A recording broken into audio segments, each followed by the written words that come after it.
changing me and changing you. Praise the Lord. బాగున్నారా? ప్రతిదినము దేవుని వాక్యం ద్వారా మీరు ఎంతగానో ఆదరింపబడుతున్నారని, దీవించబడుతున్నారని మీరు తెలియజేస్తున్న రెస్పాన్స్ని బట్టి ప్రభువుని ఎంతగానో స్తుతిస్తూ ఉన్నా. ఈ దిన దేవుని వాక్య ధ్యాన నిమిత్తము యెషయా గ్రంథము 46వ అధ్యాయము 4వ వచనాన్ని చదువుకున్నాం. ముదిమి వచ్చు వరకు ఎత్తుకొనివాడను నేనే, నిన్ను రక్షించువాడను నేనే అని దేవుని వాక్యం సెలవించుచున్నాడు. ముదిమి అనగా ముసలితనము. ముసలితనం వచ్చేంత వరకు దేవుడు మనలను ఎత్తుకునే ఉంటాడు. మనం ముసలితనం వచ్చిన, మన తల నెరసిన, దేవుని దృష్టిలో మనం చిన్న బిడ్డలమే. ఈ లోకంలో చాలా మంది తల్లిదండ్రులు ఎదిగిన తర్వాత వారి బిడ్డలు తమను పట్టించుకోవడం లేదని వారు ఎంతగానో వాపోతూ ఉంటారు. ప్రియులారా, ఏమంటున్నా, నీ నా జీవితంలో నీ బిడ్డలు నేను పట్టించుకోవడం లేదనో, నీకున్న రక్త సంబంధికులు నిన్ను పెద్దగా ఆలనాపాలన చూసుకోవడం లేదనో బాధపడదు. దేవుని వాక్యం సెలవిస్తుంది, ముద్దిమి వచ్చే వరకు ఎత్తుకొని వాడను నేనే. అనగా దేవుడు ఆయన నీ ముసలితనం ముందు కూడా నిన్ను ఆయన ఎత్తుకుంటాడు.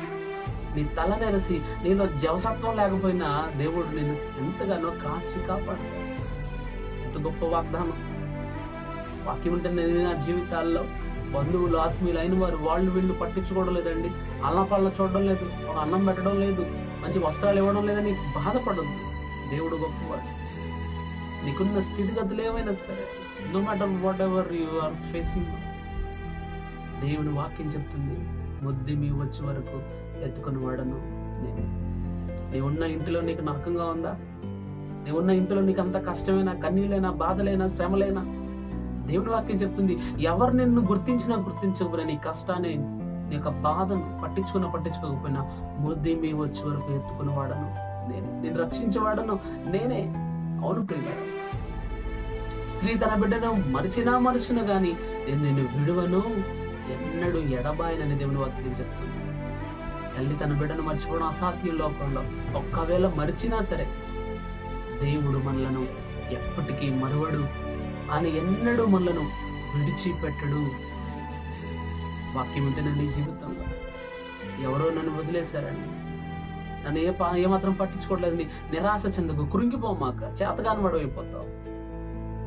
లోక ప్రేమల కోసమో లేకపోతే లోకంలో ఆలనా పాలన కోసం వాళ్ళు వాళ్ళు కాదు. దేవుడు ముద్దిమి వచ్చే వరకు ఎత్తుకుని వాడను నేనే.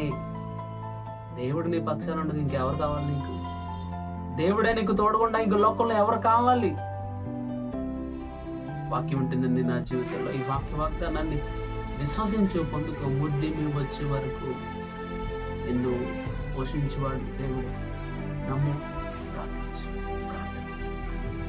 పరిశుద్ధ ఆత్మదేవానికి వందనాలు, స్తోత్రాలు తండ్రి. అవును నాయన, మా తల వెంట్రుకలన్నీ లెక్కింపబడి ఉన్నవన్నా, పిచ్చుకల కంటే మీరు శ్రేష్ఠులు కారా అన్నారు నాయన. లోక బంధాల కొరకు, లోకంలో ఉన్న అవసరతల కొరకు వాళ్ళ వీళ్ళ వైపు చూసి నమ్మి మోసపోయి ఎటు దిక్కుతోచని స్థితిలో ఉన్న మా ప్రియులను మీరు జ్ఞాపకం చేసుకోండి. ముదిమి వచ్చే వరకు ఎత్తుకునేవాడని నేనే, చంక పెట్టుకునేవాడని నేనే అని సెలవిచ్చిన దేవుడు కనుక మా ప్రియుల జీవితాల్లో ఇటు వాగ్దానాన్ని వారి జీవితాల్లో నెరవేర్చమని అడుగుతున్నా. యేసయ్యానికి వందనాలు, స్తోత్రాలు చెల్లించుకుంటున్నా. మీరు అన్ని విషయాలలో చాలా దేవుడుగా తోడుగా నడిపించి ఈ వాక్యం ఉంటున్న ప్రతి ఒక్కరిని దీవించి ఆశీర్వదించమని యేసుక్రీస్తు నామమున అడిగి వేడుకుంటున్నాను తండ్రి. ఆమేన్. God bless you.